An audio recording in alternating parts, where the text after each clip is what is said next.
my beautiful loves, and welcome back to my channel. I am super excited for those of you who are coming back to the channel to watch this video. If you are new, welcome. Super excited to have you on here.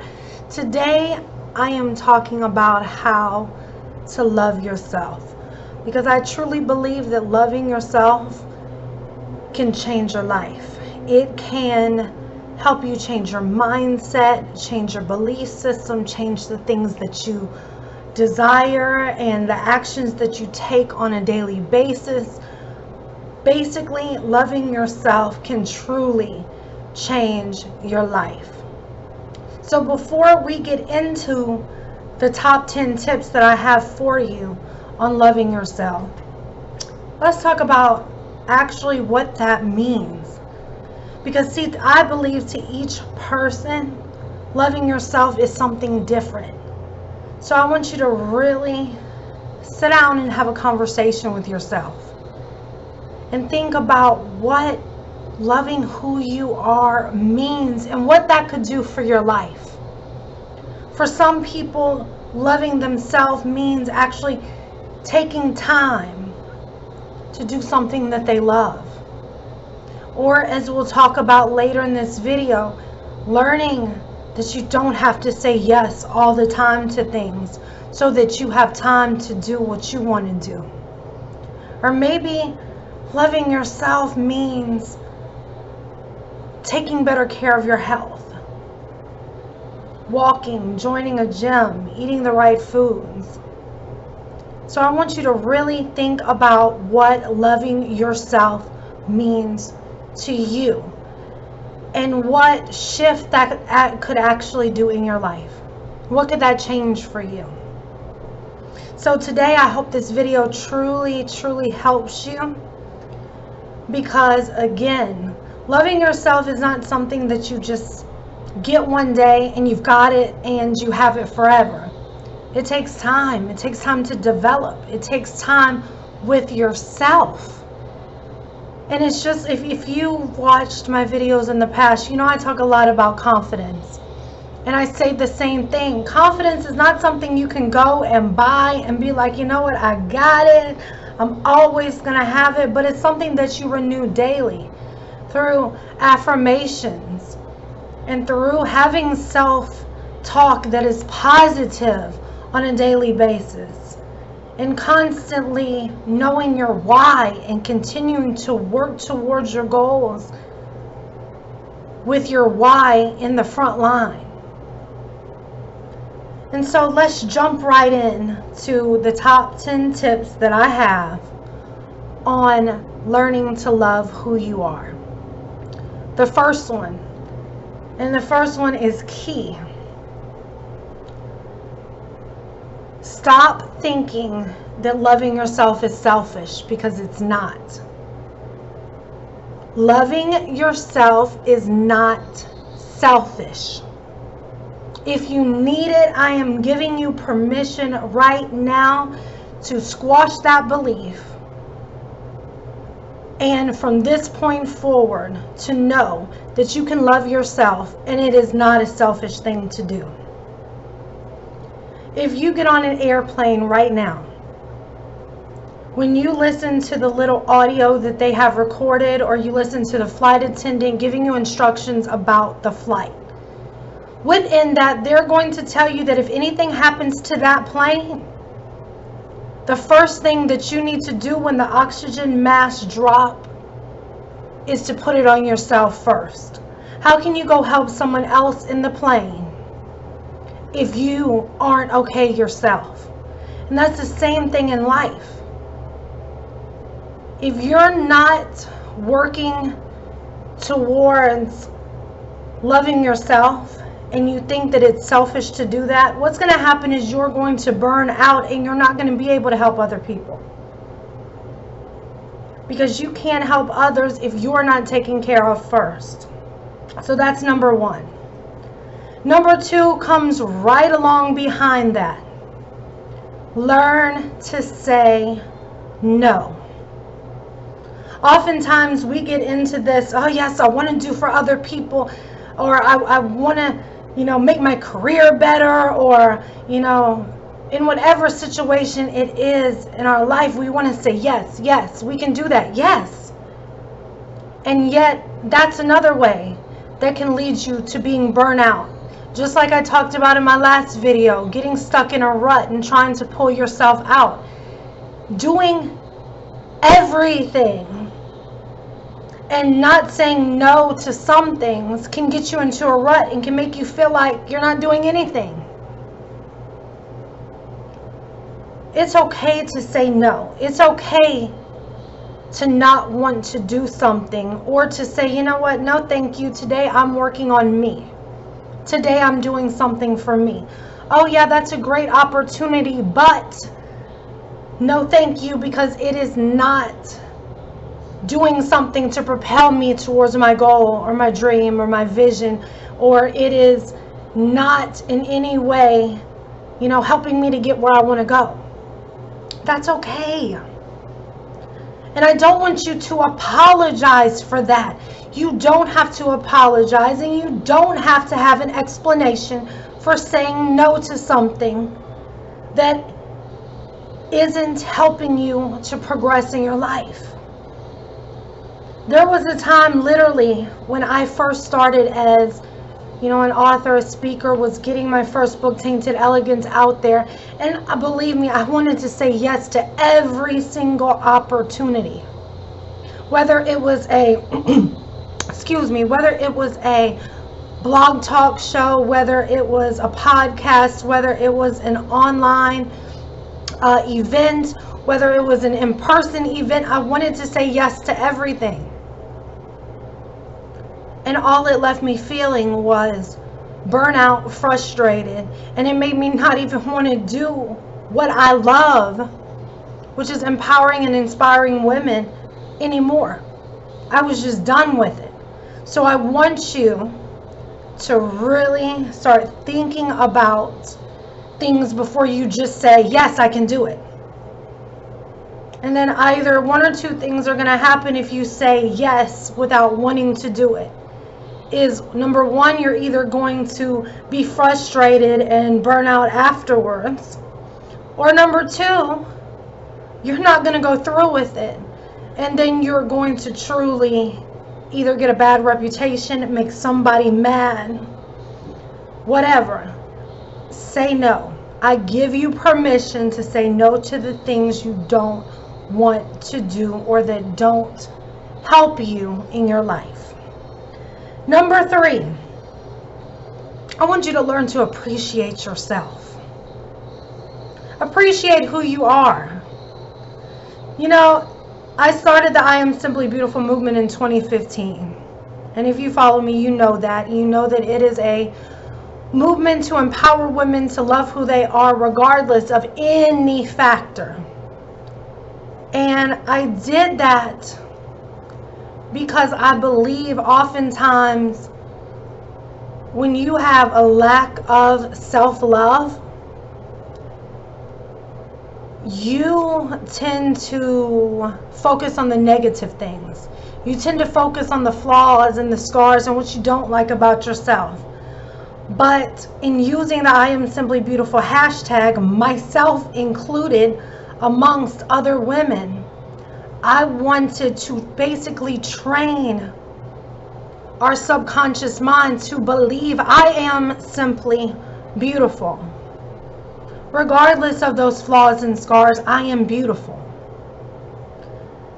And sometimes you have to do that, whether it's through affirmations, whether it's through sitting there and literally taking the time for you to say, you know what, I appreciate you.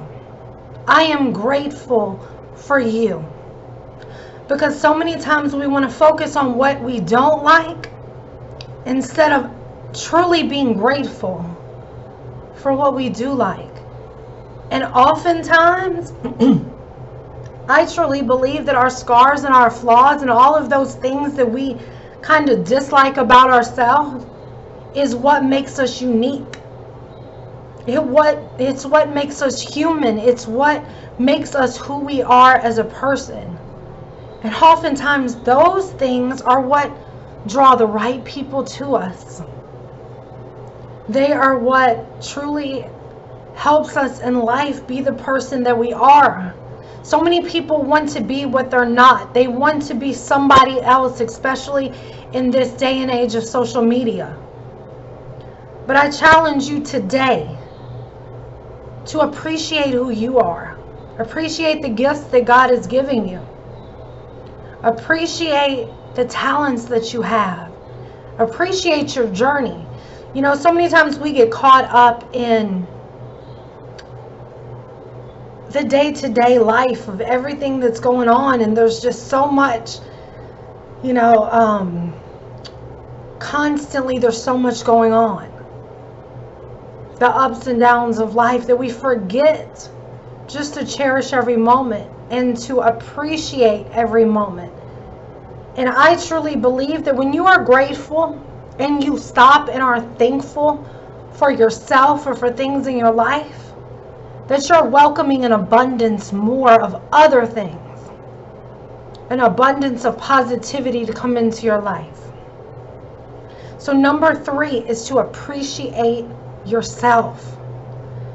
Number 4, I want you to realize today that you are in charge of your life. Let me say that again. You are in charge of your life. I don't know if y'all saw, there was a movie on Disney Channel that my kids had me watch. And I'm trying to think of, it's something about hair and wacky hair. I don't know if you know the movie that I'm talking about. Basically, where the girl goes and it's prom day. And she basically gets on social media and she asks everybody exactly what she should wear, how she should do her hair. And from her head to her toes, she polls people to ask them how she should be and what they thought that she should be like. No. I want you to realize again that you are in charge of your own life. You don't have to have other people's validation. You don't have to have everybody's approval. The only approval that you need is yours. And you have to realize that. You know, everything in your life was given to you for a purpose. And it was given to you because you're the only person that has to understand it.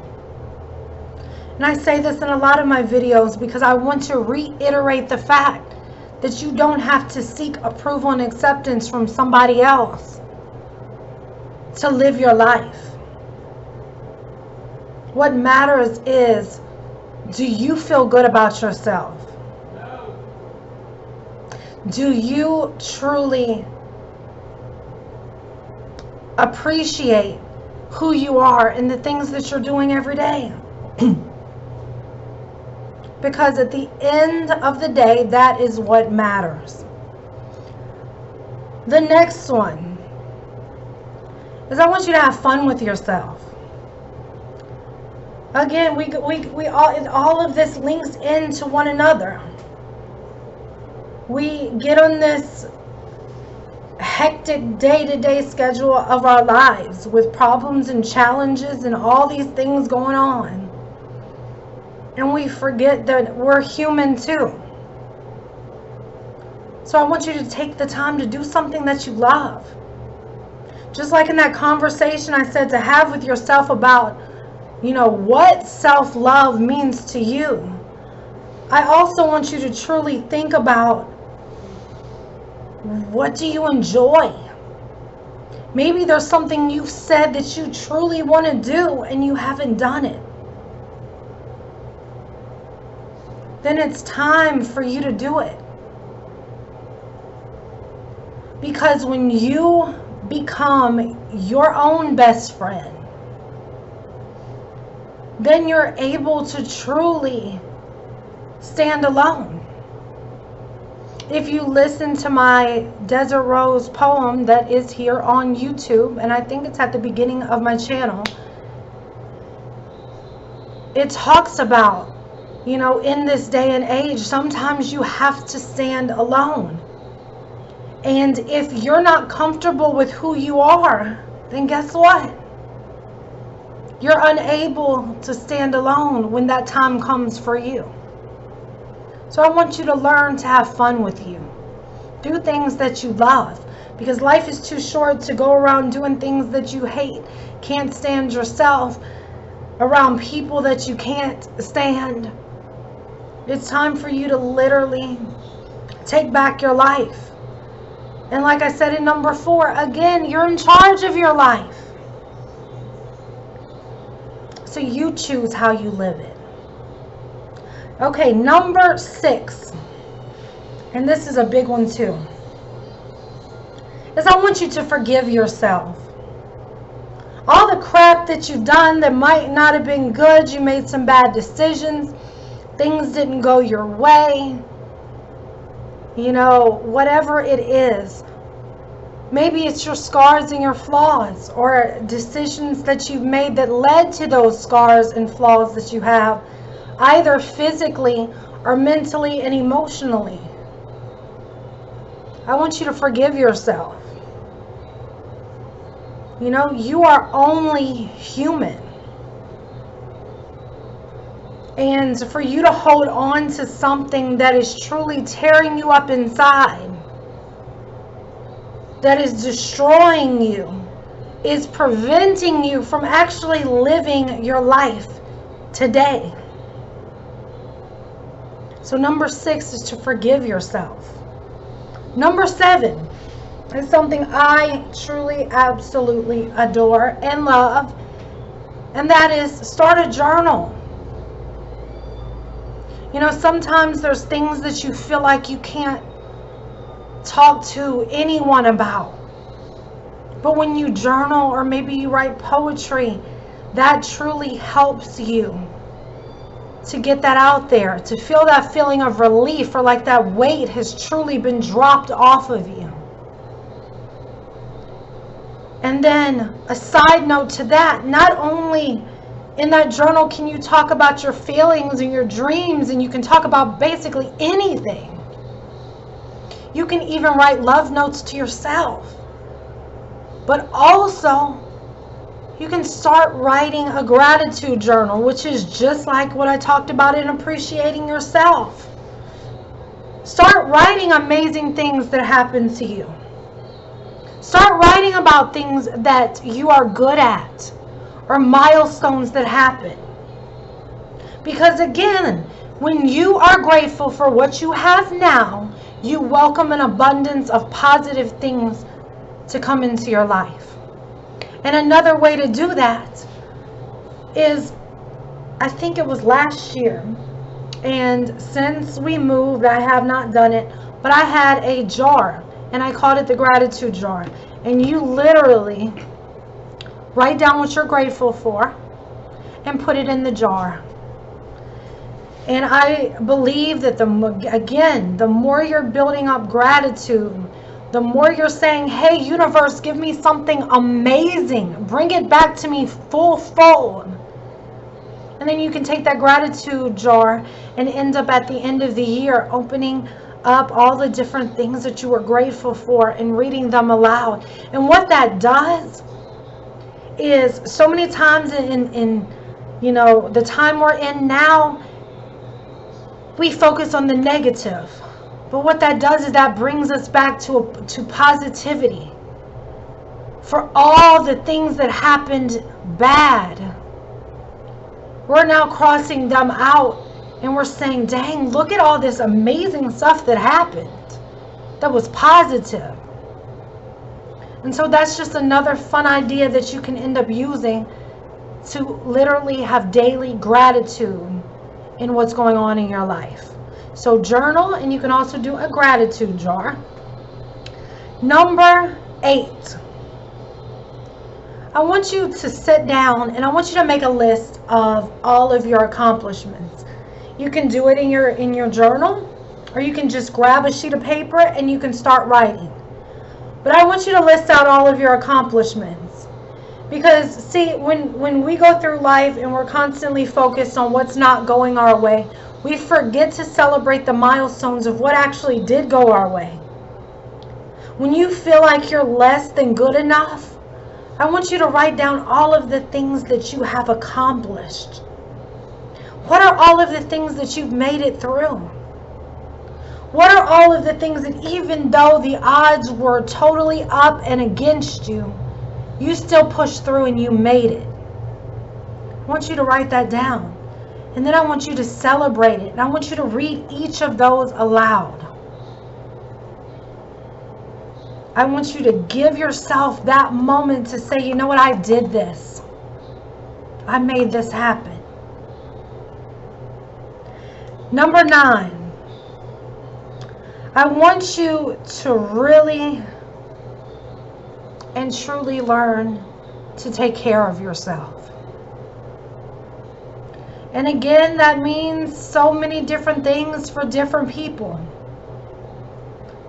For some people, taking care of themselves means taking time off, taking a break from their job and having a couple days to themselves, or having a vacation during the summer, or it means getting healthy and eating the right foods and doing things that, you know, are pushing them out of their comfort zone. I want you to again evaluate what taking care of you really means. Does that mean maybe going to the spa? Maybe you need a massage because you have a stressful job. Maybe that means, oh my goodness, you've been around the kids all week. You need to go and get your nails done or go see a movie. Because when you take care of yourself, it helps you to rejuvenate. It helps you to have more energy. It helps you to not be as stressed out. It gives you motivation to continue on your journey.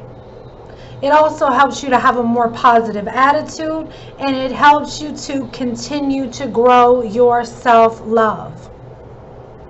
And number 10, we finally made it to number 10. Number 10 is to trust yourself. Y'all, self-trust is a key step to loving yourself. If you're constantly, again, seeking validation from everybody else, trusting everybody else's opinions, trusting everybody else's instincts, but you're not trusting your own, then come on now. At some point, you're going to realize you're not even living your life, but you're living somebody else's life. Learn to listen to your gut instinct and what it's telling you. And you develop that even greater than you have it now by taking time with yourself. Learning who you are. That's what this whole video is about. If you don't know who you are, you can't love yourself. What is the first thing that you do when you're going on dates and you're in a new relationship? Is you're learning the other person. You're learning their likes, their dislikes. You're learning where they want to go in life. You're learning their good habits as well as their bad. You'll literally take the time to learn a new relationship or love interest, but you won't take the time to step back and actually learn yourself. It's time. And I have to say, it does take some kind of effort. You know, I remember, and let me grab this real quick. I remember back in 2013 when I was putting this book together. I remember it was, how can I put it? It was a crazy time for me. Because it was right before, well, it was 2 years before the I Am Simply Beautiful movement had started.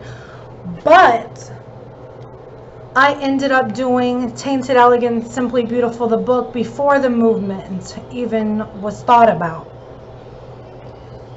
And this is basically my book of how I started on my journey to learning to love myself. Tainted Elegance in the Key of Love. Tainted Elegance means not, you are not perfect, but you're beautiful anyways. And that's how I came up with Tainted Elegance. You're not perfect. You're flawed. You're scarred. All of that. But you're still beautiful. And that's what makes you who you are. And that's what inspired me in putting this book together. And it's in the Key of Love for the simple fact that when you learn to love yourself, you're learning to love the flaws and the scars. But putting this together, everything that's in here wasn't easy. During that time, it was very difficult for me to go through the challenges and everything that I faced in life. And to say these things, I forgive you, to myself, to learn to say no, to appreciate who I am, to tell myself, hey, you're in charge of your own life, to learn to start having fun with myself again. All of this came from a journal. It came from poetry that I wrote during times from I think the earliest poem was when I was like 14 or 15. That's in this book. So this confidence journey, I am 31 now. This confidence journey didn't start and happen overnight. It takes time. But I want to encourage you that it can happen. And the more you learn to love yourself and get deep with yourself and get real with yourself, because there's a lot of people that aren't real with who they are. They put on a fake facade for everybody else and even themselves at times. So I just want to encourage you wherever you are on your journey to learning to love who you are, that you're beautiful, that you're amazing, that you're going to do it, that you have a purpose and you're going to fulfill that purpose. But learning to love who you are and growing in that is what's going to help you to get where you want to go. So I am going to leave you, if I can find it in here, wherever it may be, with this poem. You may have heard me recite it before if you are a follower for a while now. This is the poem that I told you that I wrote when I was literally 14 or 15 and trying to figure out who I was and where I was trying to go. You. Don't be afraid of what they will see. Dream and be who you want to be. Don't run from your problems or long on the past, for if you do, your love for yourself will never last. Don't change for anyone or let your dreams fade away, for you will be the one being admired someday. See yourself as one of a kind, and your inner beauty people will find. Let your fears disappear as you grow stronger, and your legendary smile will live on for much longer. Never despair, for your soul will never be stripped bare. And you can grab this book if you're interested in it on Amazon. Again, it's called Tainted Elegance in the Key of Love, and it is my first book. Again, I hope you truly have enjoyed this video. I just want to encourage you to keep going on your journey. You know, you've got this. Don't give up. Just keep pushing forward. And please like this video if it gave you some kind of golden nugget. Subscribe to the channel and make sure that you turn on your post notifications so you can get all of the goods. All right. I will see you next time and have a wonderful, wonderful day.